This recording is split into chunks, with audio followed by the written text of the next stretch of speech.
Hello viewers, welcome to the another segment of Microwave. In this segment, we are going to discuss something more about the waveguide. So, this is the third segment of our waveguide. Now, before discussing today's lecture, let us have a recap. So, what are the types of the transmission lines? Can you remember? No? Okay, let us have a look. They are coaxial line. Second one is two-wire line. Third one, planar line. Fourth one, wire above the conducting plane. And the last one is microstrip line. Have you ever seen these transmission lines in real life? Can't remember? Okay. The coaxial line is used in your laboratory. In your laboratory, the waveform displayed from the function generated to CRO is used using this coaxial line. And have you seen this microstrip line? Where this microstrip line is used? This microstrip line is used in your mobile device. Okay? Now, let us discuss the internal structure of the transmission line. What are they? They consist of resistance, conductance, inductance, and the capacitance. Now, can you tell me which one is lossy and which one is lossless? No. The resistance and the conductance are the lossy element. Why? Because there is some power factor and phi is 0. You already aware this conception from your circuit theory funda. And the inductance and the capacitance is lossless. Why? Here the power factor is 0 because phi is 90 degree. So in transmission line, there is one generator and there is one load. But what is the problem of the transmission line? The problem of the transmission line is in higher frequency, the wave is totally attenuated in transmission line. And you are already aware of that in microwave, we are dealing with high frequency. That means the wavelength is in the micro range. So the transmission line is not suitable for the microwave range. Okay? So what is the solution? The solution is waveguide. What are the types of the waveguide? It may be rectangular in shape. So it is known as rectangular waveguide. If the shape is circular, it is known as circular waveguide. If there is some twist, it is known as twisted waveguide. And if there is some 90-degree elbow, it is known as 90-degree elbow waveguide. And what are the modes of the waveguide? They are transverse electric and the transverse magnetic. Why the name is so? You can't remember? Okay, let us have a recap. When the wave is propagating along the z direction, if there is no electric field along the direction of the propagation of the signal, that is in the z direction, it is known as transverse electric mode, as the electric field is perpendicular to the direction of the propagation. And why transverse magnetic? Because there is no magnetic field along the direction of the propagation of the signal. So the magnetic field is perpendicular to the direction of the propagation. If the magnetic field is perpendicular to the direction of the propagation, it is known as transverse magnetic mode. In our last lecture, we have already discussed the transverse electric mode and the mathematical expression of the transverse electric mode.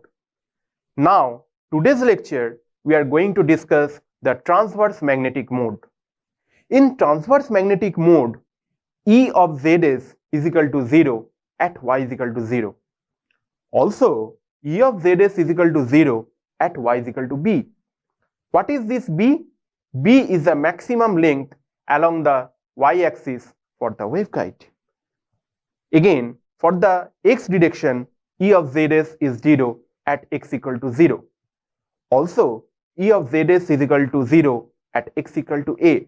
Again, a is the maximum length of the waveguide along the x direction. Now, what is the equation for the transverse magnetic mode, that is E of Zs is equal to E0 sine of kxx sine kyy e to the power minus gamma z. You are already familiar with all the terms. Now, if you put this equation equal to 0, what you will get? You will get kx is equal to m pi, where m is equal to 1, 2, 3 and so on the integers. Now, you can ask a question, why m is not equal to 0? Because if m is equal to 0, the total term will be converted to 0. That means there is no existence of transverse magnetic mode. So, m can't be 0. Now, ky is equal to n pi by b, where n is again 1, 2, 3 and so on so forth. So, what is the overall equation for the transverse magnetic mode? It is EZS is equal to E0 sine m pi x by a and sine n pi y by b e to the power minus gamma z. The point to be noted here, the maximum amplitude is E0 for the transverse magnetic mode. Now, you may have a doubt that from where this equation is derived. For the further detail of the proof, you can contact us through our email or by our mobile phones. So, what are the electric and the magnetic field for the transverse magnetic mode of the waveguide? There, Exs is equal to minus gamma by h square m pi by a E0 cos m pi x by a into sine n pi y by b e to the power minus gamma z. You are already aware of the term gamma. Gamma is basically your propagation constant, and gamma is equal to alpha plus j beta. Alpha is your attenuation constant, beta is your phase constant. Now, let us discuss the other field of the transverse magnetic mode.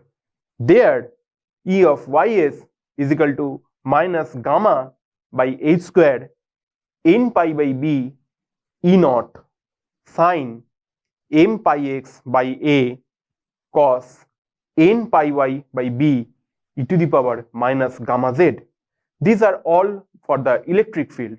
Now let us discuss the magnetic field. There, H of xs is equal to j omega epsilon by h square n pi by b E naught sine m pi x by a cos n pi y by b e to the power minus gamma z. And you are already aware all the terms earlier. What is the H of Ys? Simple. H of Ys is equal to minus j omega epsilon by h square m pi by a E naught cos m pi x by a sine n pi y by b e to the power minus gamma z. Again, point to be noted that here all the maximum terms are E0. This is very important for your university exam as well as for the other competitive exam. Now, what is h square? H square is kx square plus ky square, which is equal to m pi by a square plus n pi by b square. Now, you can ask a question, how the wave is propagated along the transverse magnetic mode. That detail will be discussed in our next lecture. That's all for this lecture. Thank you all. Bye.